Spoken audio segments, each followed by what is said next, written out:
ஆரம்பித்து அவர் உயிரோடு இருக்கும் வரை ஆட்சியில் கட்டிலில் இருந்தார். அவருக்கு பிறகு அம்மா இந்த கட்சியை கட்டி காத்தார். புரட்சி தலைவரை ஏசியவர்கள் நாவலரிலிருந்து முன்னாள் அமைச்சர் மாதவன், பவு சண்முகம் போன்றவர்களை எல்லாம் பொதுச் செயலாளராக்கி பொருளாளராக்கி ஏசியவர்களையும் திட்டியவர்களையும் இந்த இயக்கத்தை காப்பாற்ற, அதேபோல் புரட்சி தலைவரை விட்டு சென்றவர்களையும் வீட்டுக்கே சென்று அண்ணன் எஸ்டிஎஸ் போன்றவர்களை எல்லாம் இந்த இயக்கத்தில் இணைத்து வலுவான இயக்கமாக எந்த மாச்சரியம் இல்லாமல் இந்த இயக்கத்தை காப்பாற்றினார், கட்டி காத்தார் புரட்சி தலைவர்.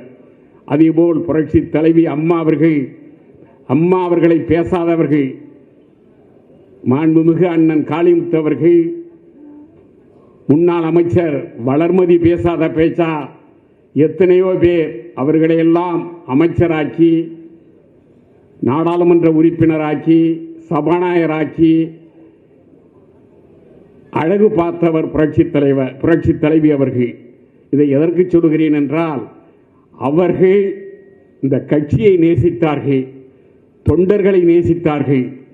ஆனால் இந்த அதிமுக என்ற பூமாலை ஒரு குரங்கு கையிலே மாட்டி, அந்த குரங்கு பிச்சு ஓபிஎஸ் அண்ணனை பிச்சு போட்டு விட்டது, டிடிவியை பிச்சு போட்டு விட்டது. ஏகப்பட்டவர்களை கட்சியிலிருந்து எல்லோரும் வெறுத்து ஒதுங்குகின்ற அளவிற்கு இந்த குரங்கு இன்றைக்கு அதிமுகவை வழிநடத்தி கொண்டிருக்கிறது. இதுக்கு முற்றுப்புள்ளி வைக்க அருமை சகோதரர் ராமச்சந்திரன் சொன்னது போல், எடப்பாடி இல்லாத அதிமுக இருந்தால் நாம் ஒன்றிணைவோம். எடப்பாடி இருக்கும் வரை அதிமுகவில் நாம் இணைய போவது இல்லை. எடப்பாடியை வீழ்த்துவதுதான் நமது குறிக்கோள். புரட்சி தலைவி, புரட்சி தலைவர் மனதில் வைத்து சொல்லுகிறோம், எடப்பாடி என்ற இந்த இயக்கத்திற்கு சம்பந்தம் இல்லை.